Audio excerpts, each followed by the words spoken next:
CM योगी ने उत्तर प्रदेश अधीनस्थ सेवा चयन आयोग के चयनित अभ्यर्थियों को बांटे नियुक्ति पत्र। 647 वन रक्षकों और 41 अवर अभियंताओं को दिए नियुक्ति पत्र। लखनऊ के लोक भवन में आयोजित हुआ कार्यक्रम, मुख्य सचिव संजय प्रसाद रहे मौजूद। बसपा सुप्रीमो मायावती ने 69,000 शिक्षक भर्ती मामले पर किया एक्स्ट्रा पोस्ट।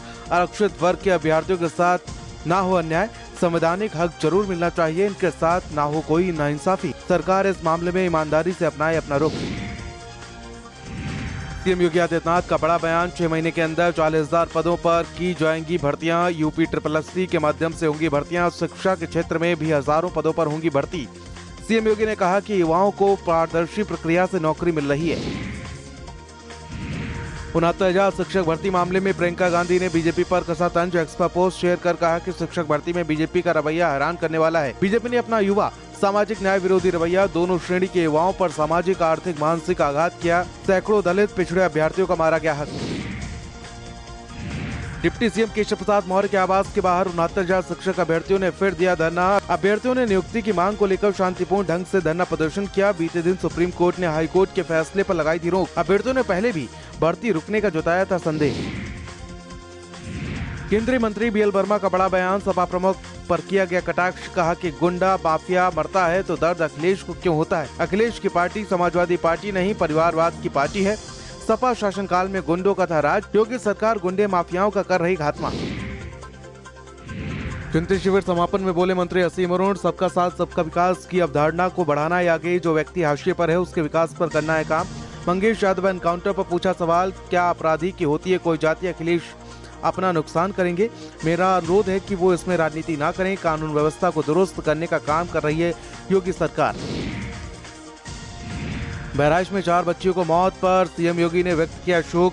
मृतक के परिजनों को सहायता राशि देने के निर्देश दिए। 4 लाख रुपए सहायता राशि का ऐलान। बहराइच में तालाब में डूबने से हुई थी बच्चियों की मौत।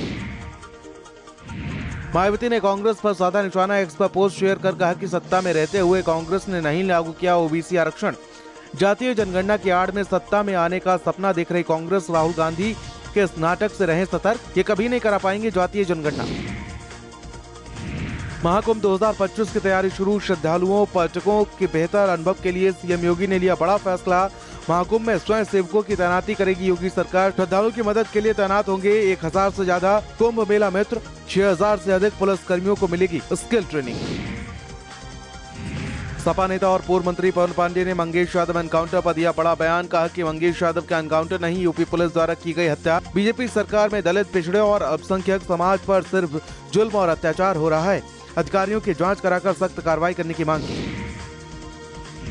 मंगेश यादव एनकाउंटर पर सांसद डिंपल यादव का बड़ा बयान। बुलडोजर और एनकाउंटर जैसी नकारात्मक राजनीति कर रही सरकार। कहीं न कहीं मानवता और संविधान की हत्या हुई है। पूरे प्रदेश में जा रहा गलत संदेश। सपा एमएलसी आशुतोष सिन्हा ने मंगेश यादव एनकाउंटर मामले में सरकार पर उठाए सवाल। एनकाउंटर पर सीबीआई जांच की मांग की। सीएम योगी यूपी में अपराध को दे रहे बढ़ावा। 69,000 शिक्षक भर्ती मामले में कहा कि सरकार पिछड़ा दलित अल्पसंख्यक विरोधी है। सरकार नहीं चाहती कि पिछड़ा नौकरी कर पाए। बहराइच में वन विभाग को मिली बड़ी कामयाबी। वन विभाग की गिरफ्त में आया 5वां आदमखोर भेड़िया। रात में चल रहे कॉम्बिंग के बाद पकड़ा गया भेड़िया। डीएफओ ने कहा कि एक और बाकी है, उसे भी जल्द पकड़ा जाएगा। कई दिनों से भेड़िए के हमले से लोगों में दहशत का माहौल है। अब तक 10 लोगों की जा चुकी है जान। लखनऊ में अवैध धर्मांतरण के मामले में 14 लोग दोषी करार दिए गए हैं। उमर गौतम, कलीम सिद्दीकी समेत 14 दोषी करार दिए गए हैं। आरोपियों को एनआईए एटीएस कोर्ट ने दोषी पाया। जज विवेकानंद शरण त्रिपाठी बुधवार को सभी दोषियों को सुनाएंगे सजा। आगरा के शाही जमा मस्जिद में शूटिंग पर मुसलमानों में नाराजगी। मुस्लिम समाज ने पुलिस कमिश्नर से कार्रवाई की मांग की। कहा कि जहां पढ़ी जाती है नमाज वहां नहीं होता गाना बजाना।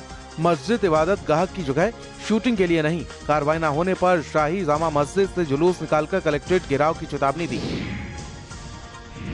यूपी मदरसा बोर्ड की चेयरमैन इफ्तिखार अहमद का बड़ा बयान, रद्द हो सकती है यूपी के 470 मदरसों की मान्यता रद्द करने पर बोर्ड बैठक में हुआ विचार। मदरसों ने स्वेच्छा से मान्यता रद्द करने की अपील की। मदरसा आधुनिकीकरण, शिक्षकों की बहाली देखकर अपील की गई। बोर्ड बैठक में 18 महत्वपूर्ण बिंदुओं पर हुई चर्चा।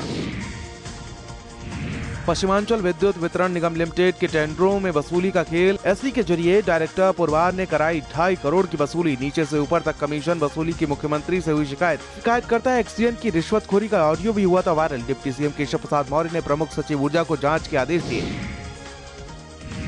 कानपुर विकास प्राधिकरण में विजिलेंस टीम की छापेमारी। विक्रीय विभाग में कार्यरत कर्मचारी नीरज मल्होत्रा गिरफ्तार। भूखंड रजिस्ट्री के नाम पर 10,000 की रिश्वत मांग रहा था कर्मचारी। केडीएफ विक्रय विभाग के ऑफिस से किया गया गिरफ्तार। कन्हैया मित्तल अब नहीं ज्वाइन करेंगे कांग्रेस। वीडियो जारी कर मांगी माफी। कहा कि आप लोग डिस्टर्ब हुए, कांग्रेस ज्वाइन करने वाली बात वापस लेता हूं। 2 दिन पहले कांग्रेस ज्वाइन करने की बात कही थी। मैं राम का था और राम का रहूंगा।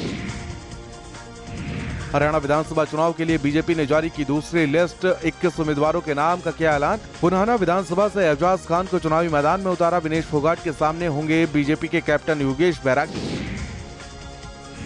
हरियाणा विधानसभा चुनाव को लेकर विनेश फोगाट ने दिया बड़ा बयान। कहा कि हम मेहनत कर रहे हैं, हमें अपनी ईमानदारी और सच्चाई पर विश्वास है कि लोग हमारा साथ देंगे। खुशी की बात है कि लड़कियां मुझे प्रेरणा स्रोत मान रही हैं।